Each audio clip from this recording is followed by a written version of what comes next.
Hi and welcome to this video. My name is Yannis and this is going to be about some technique for making some sort of free-floating ambient piece with a Vermona Perfourmer. And what I love so much about this approach is that you don't need to do much and still can turn it into a full piece of music. And here's a little snippet of the sound.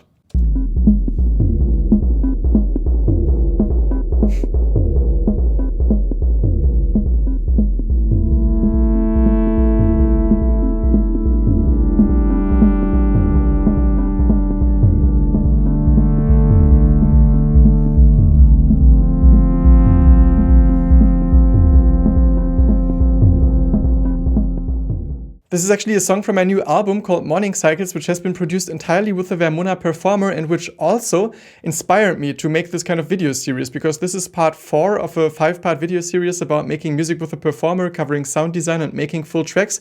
And you're also already warmly invited to check out Morning Cycles. The link is down below in the description. While almost all songs of that album have been recorded live, I used some samples here, but those samples are still some Perfourmer samples, because some time ago I released some Vermona Perfourmer sample pack and I just created a little beat, because you can see that all 4 voices I'm using for the chords, because I want to have the variation and the depth of the polyphony of the Perfourmer, and here I just need those 4 voices. But it was actually fun to make this little beat and I want to show it to you. So here you can see that I have different sounds. This kind of kick that sounds like a timpani, and again, if you're interested, there's the link also down below in the description to the sample pack. Some percussion. And then basically turning it into a beat that looks like this.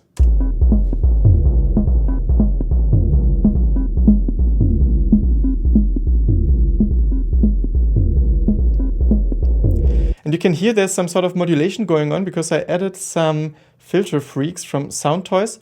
So this one is basically moving the filter up and down a little, and the other one is doing the same, but I think it's using a bandpass filter. So I have those 2 filters for giving me some variation. I mean, it's so basic to just add some LFO and have some sort of filter movement, but I felt like it's kind of enjoyable, also because it's free floating. It's not synced to any MIDI clock. This is just some hertz speed. And then on top of this beat, I'm using the Perfourmer in polyphony mode, playing fifth with the MIDI keyboard. So I have 4 different chords or positions. The first one is this one, like a 5th from A, then a 5th from G, a 5th from D, and a 5th from F.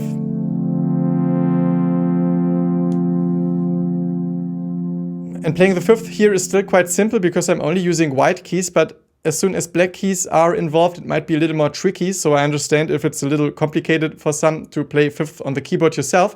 You can easily set this up inside Ableton. So for example, I have a MIDI track here, and you can find the MIDI effect chord, add it, and then simply add 7-step tone. So now I only have to press 1 note and I will automatically get the 5th.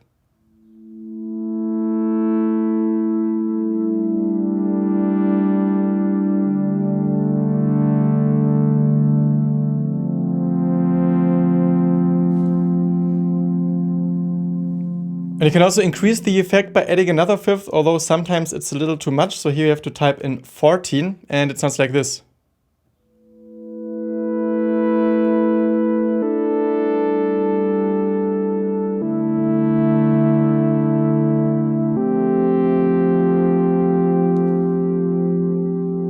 But let's check out how the Perfourmer works, because you also saw that now when I played 3 notes, that for some reason the attack was quite short sometimes.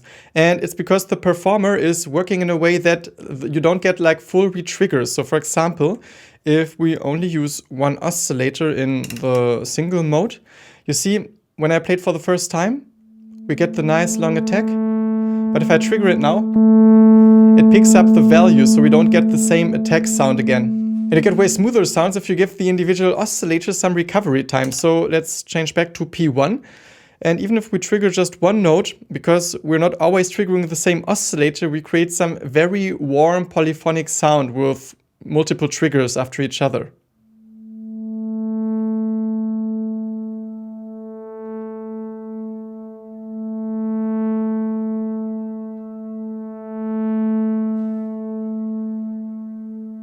And if you're playing 2 notes, it will always change between 2 sets of oscillators. So if we play 2 notes, you see Those two oscillators are making the sound. If we play the next ones, we have those two, so those two can recover. And once we trigger them again, we have enough of the attack again. Same for those. But if I would go quickly back to the next set of two notes, you see that the attack is shorter already again. So it really works for those long floating sounds where there's enough space between the individual triggers. So if you play chords with 4 notes, for example, it's often a good idea to reduce the release time, because otherwise you have to wait really long until you get the nice smooth attack again.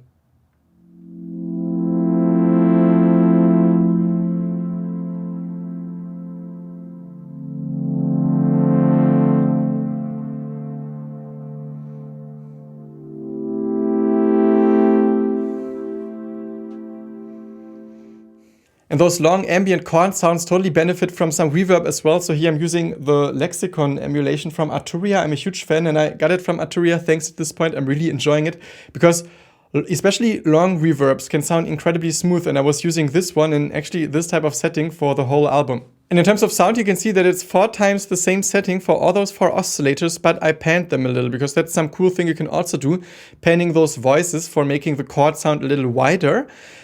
And then you could also explore the LFO sync because we didn't use this yet. So if you change those controls to LFO sync, it will mean that all those LFOs have the same speed, or actually those 3 LFOs have the speed of this LFO.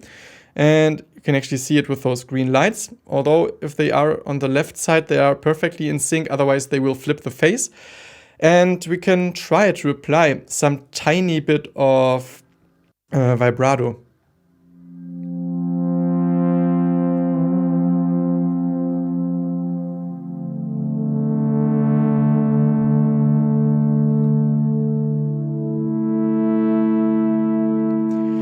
Because if you use individual LFOs, you may find the result too messy. So, I mean, it can still sound great, but here the sync is actually a great option if you have those chord sounds. And probably it sounds quite cool to add some slight tremolo as well by applying it to the filter. Oh, it's too much.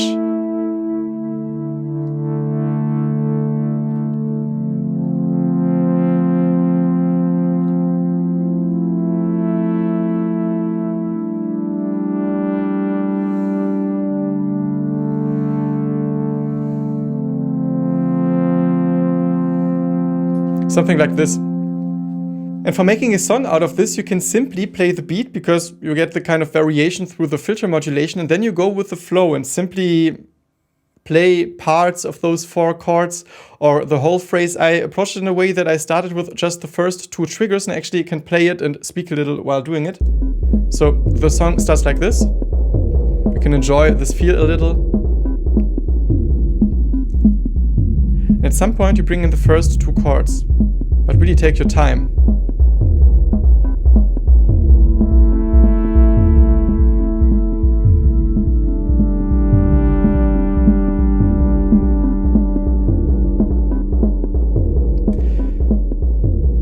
And it's completely free how I play the chords, and they fit everywhere. That's the great thing.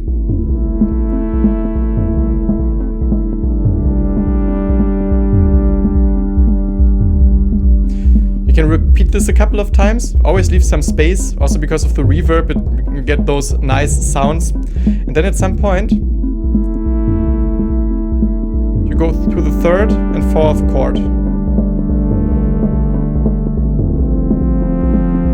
And you can approach this almost as some sort of B part where you can repeat those 2 chords.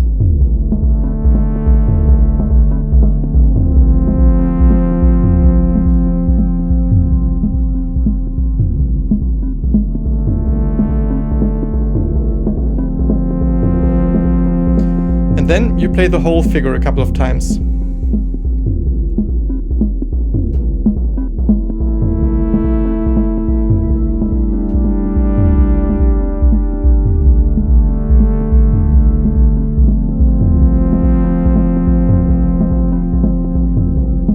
And in the end, you can actually end by repeating those 2 a few times.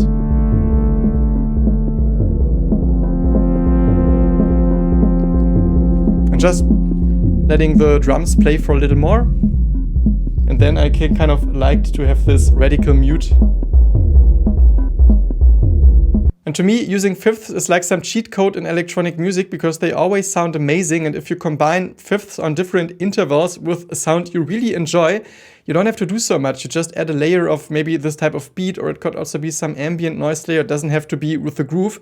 And you can turn it into a full song. You're warmly invited to listen to the whole album. This is track 3, Mornay, and I'm going to put the links down below in the description. And be also known that while on Spotify, Tidal, etc., you have 5 tracks, there are 5 more tracks if you buy the record on Bandcamp. And this is also a sweet little way of saying thank you if you enjoyed this little video series. So warm invitation to consider that. Otherwise, here's the next video, which is about making some IDM electronica track in 7/4. Also, here I'm going to link the whole playlist, and apart from that, I wish you lots of inspiration with whatever it is that you create, and hope to see you soon again at this channel. Bye!